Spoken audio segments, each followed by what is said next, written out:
पाँच मिनट की बात है सिर्फ, और 5 मिनट में आप लोगों को एक कहानी समझ में आ जाएगी।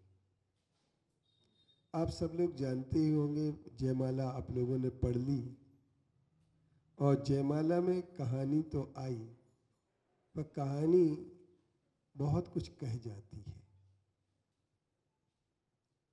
हर आदमी के दिल दिमाग को छूने वाली ये कथा है,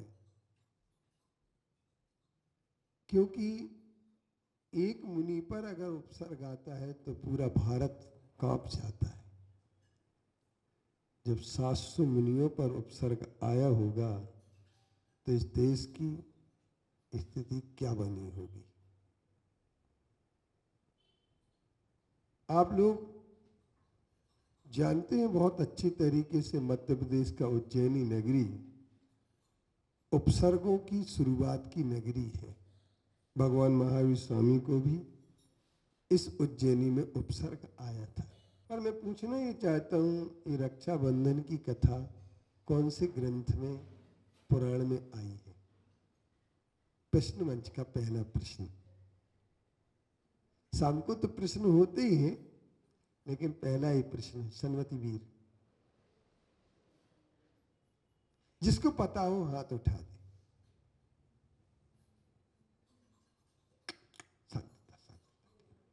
संत ठेवा।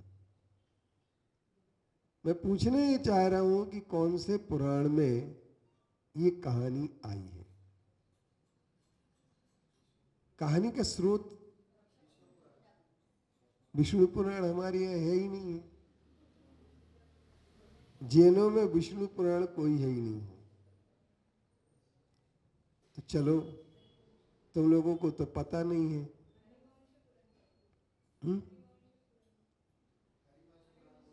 हरिवंश पुराण में नहीं आई है। एक कहानी आई है पद्म पुराण में, और इस कहानी की शुरुआत उज्जैनी नगरी से है, और 5 मिनट सिर्फ आपके लेंगे। 5 मिनट कोई भी बातचीत नहीं करेगा, बिल्कुल शांति से सुनो।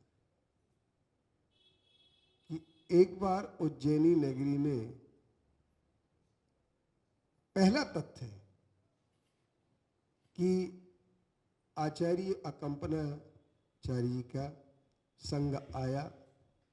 राजा ने संघ के दर्शन करने के भाव प्रकट किए। मंत्रियों ने विरोध किया। मंत्रियों ने कहा कि ये साधु दिगंबर साधु होते हैं, ये कोई ज़्यादा महत्वपूर्ण नहीं होते हैं, आप तो इसका विकल्प छोड़ दीजिए। फिर भी राजा ने निर्णय किया कि हम दर्शन करने जाएंगे। चारों मंत्री साथ में वाद विवाद करने के मूड में आए थे। तो अकंपनाचारी जी ने ये कह दिया कि सब लोग मौन रहेंगे, इनसे कोई बात नहीं करेगा।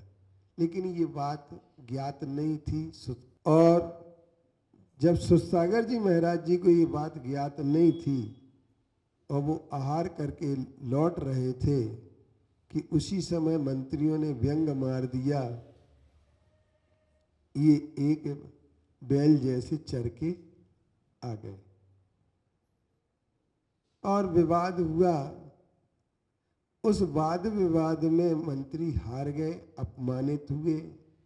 तो मंत्रियों ने बदला लेने की बात तय कर ली, और बदला लेने के लिए वो रात में आए।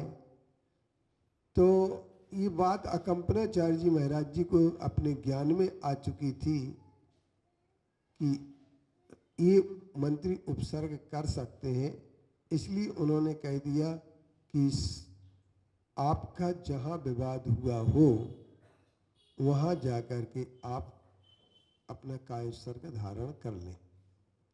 वो वहीं जंगल में कायोत्सर्ग करने खड़े हो गए। कायोत्सर्ग चल रहा था कि चारों मंत्री तलवार लेकर के आए, और उन्होंने कहा यही है वो जिससे अपना वाद विवाद हुआ था, निपटा दो यहीं और लौट के चलते हैं।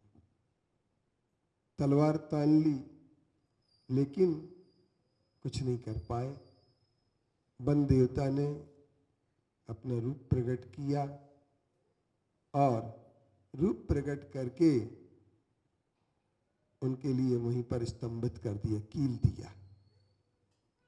सुबह जब जनता आई, उन्होंने उनको देखा कि महाराज जी शांत मुद्रा में खड़े हैं, चारों मंत्री तलवारें लेकर के खड़े हैं।